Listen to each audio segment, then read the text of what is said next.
I was able to change a few things in my life in order to now be obsessed with work, where I have to actually stop myself from working at times in order not to get burned out. I want to just go through the most important things that I changed in order to get to this point. So let's get into it. The first thing you need to think about is alignment. And I put here the foundation of meaningful progress. It really is the foundation. The most successful people don't just chase any goal. They pursue objectives that resonate deeply with both their personal values and the needs of others. Before I was in film, and I never bought into the fact that what I was doing, like the commercials I was making, really helped people or contributed to society. I'm not saying that films or media are not useful, but I never bought into that idea. So you don't need to change whatever you're doing. You just need to change your relationship to it, how you see it. So if you have a business, it's very important to think about, do you see your business as being useful to other people? This is going to be really huge for your motivation levels. When your ambitions align with what truly matters to people around you, something powerful happens. The work becomes inherently meaningful because it serves a purpose beyond yourself. Yeah, it's basically what I just said. The power of feedback loops. What are feedback loops?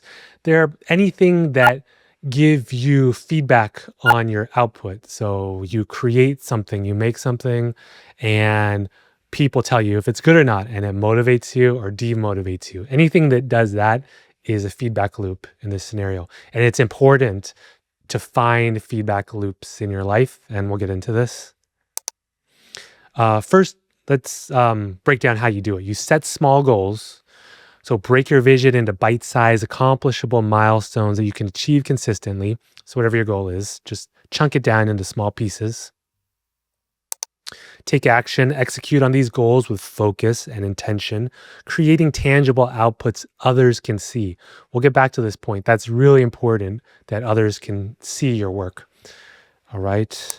Get feedback, basically the same thing. Share your work and gather immediate responses from real people who matter to your mission. Iterate and improve. Use these insights to refine your approach and create even better results on the next cycle. Yeah, this feedback is so important in many ways. Consistent feedback loops keep you connected to reality and provide motivation. Okay, feedback loops in action. So for an example, if your goal is to be a writer and you want to write a book, then it would be a very good idea to maybe launch a newsletter to share your ideas and get reader responses and to refine your message that way. Or even getting an account on X or LinkedIn and posting about your, whatever your book is about. Another example, if your goal is to become like a filmmaker or a speaker, you can use YouTube to upload videos quickly, test your ideas, and build an audience even before you come out with your film or you give speaking engagements.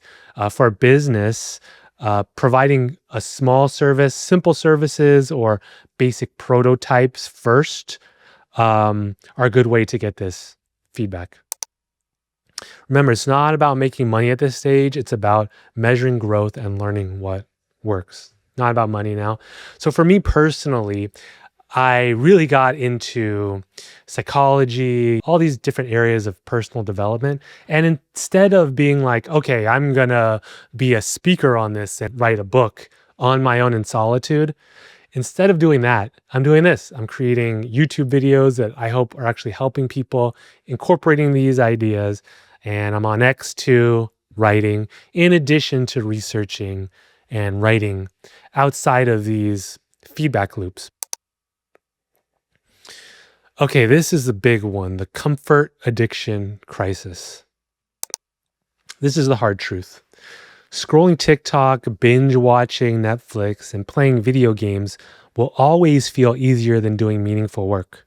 These platforms were engineered by teams of neuroscientists and behavioral experts to capture and hold your attention. I always felt I was just so lazy because I would rather scroll on YouTube than do whatever work I needed to do. Back in the day, it was editing or even working on whatever film project. All of these activities that seek to capture your attention, anything that advertises basically these days, they're designed to hold you. Don't be so hard on yourself. Cut yourself some slack. Don't blame yourself too harshly for falling into these traps.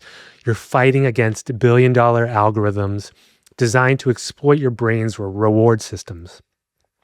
The first step is recognizing the game being played.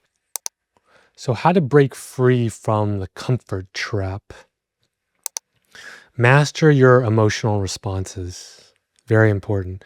Learn to recognize when you're reaching for distractions to avoid discomfort. So, what I realized is that my emotions played a huge part in me reaching for that phone or the remote control to watch Netflix or whatever. And it became a downward spiral. So, I would get distracted. I would feel bad about myself because I wasn't working. And because I felt bad about myself, I kept going to these activities to make myself feel better. Realize that you're running away from your emotions and you need to find other coping mechanisms. Easier said than done. But like for me, I'll take a walk with my dog. That puts me in a lot better of a mood. In general, when I eat healthier and I exercise, my emotions are just more stable. Um, what else do we have here? Connect every task to meaning. So this is another strategy. Transform mundane work by linking it to your larger purpose. If you can connect everything to your larger goal. So if you realize, okay, I have to fill out this spreadsheet or whatever you're doing, because that will lead me to my end goal. If you can really connect those two things, that'll give you a lot of motivation. A good example in my life is like exercise. When I don't want to exercise, I kind of realize that it's part of my journey of like self mastery and discipline and psychology also. So I don't just see it as like a vanity type of thing. I see it like, yeah, maybe I don't want to do this now, but it's about like mastering myself. This is very, very useful tips. Okay, recognition versus process. This is huge. Focus on process, not outcomes. So focus on the individual tasks. Let those give you a sense of accomplishment, not the outcomes, like not if your post does well or if you can sell a product to a lot of people, because you don't really control the outcomes. Of course, you should be happy when good outcomes happen, but you can't rely on them. Man, I really care about external validation and recognition. And that a lot of the reason why I want to be successful, so other people see me as successful. And this is kind of actually a bogus way to go about living. Yes, recognition is just something everyone wants, but it can drive you crazy. It really can. You should just keep focusing on what is in your control and the tasks that you want to accomplish and growth. Focus on growth, not other people recognizing you. Yeah, how much of your motivation comes from what others think versus what you believe is important? Think about that. Mission versus business vehicles. This will save you a lot of time. You got to separate the two things. Your mission is like your core area of expertise and learning, whether it's investing, software, art, philosophy, health, education. It's what you're into. It's like what you're obsessed with. And you have to separate this from the business vehicles, the way you express your mission. So you express your mission through products, creating content, consulting, writing, speaking, courses, right? So there's one thing, there's your mission, there's what you're researching, what you're obsessed with, like your overall goal, your vision in your life. And then there's the ways you accomplish it. And it's very easy to confuse the two. I confused the two for a long time. And this is what happens when you confuse the two. When a specific business vehicle fails, don't abandon your mission. So let's take YouTube, for example. When I first started YouTube, when a video would fail, would not do well, I would question whether I was going in the right direction. And I would be letting the algorithm decide whether what I was passionate about was valid or not. This is crazy. A failed YouTube channel doesn't mean you should stop being a filmmaker. If you're a filmmaker, it means you need a different vehicle. Yeah, just look for a different vehicle.